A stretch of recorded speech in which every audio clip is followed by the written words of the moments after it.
Chapter 7, Making a Living.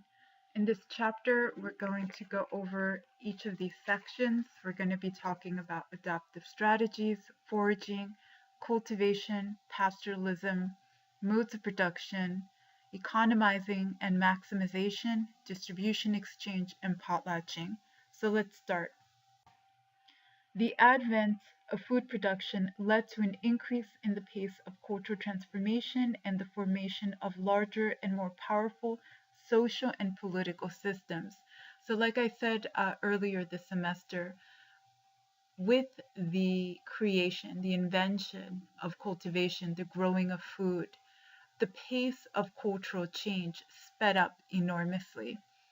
Also, as people started growing crops more intensely, they became more sedentary, and we'll talk about that later. They settled.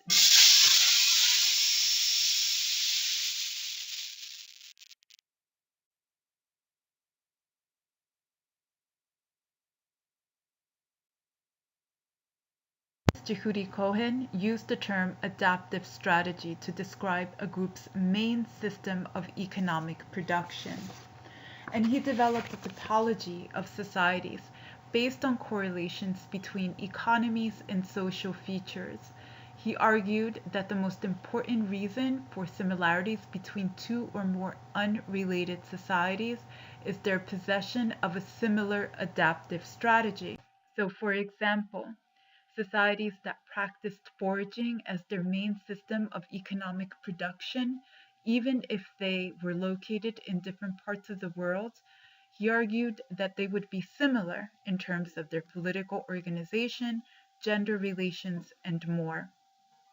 So Cohen identified the following 5 adaptive strategies: foraging, horticulture, agriculture, pastoralism, and industrialism, and we'll be talking about each one. First, foraging. All foraging economies have relied on nature to make their living, so they're not growing food and they're not herding, herding, animals.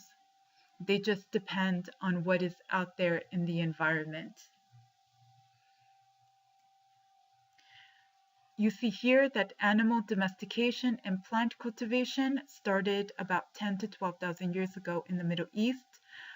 So that means that for most of our history here as humans on Earth, we were foragers.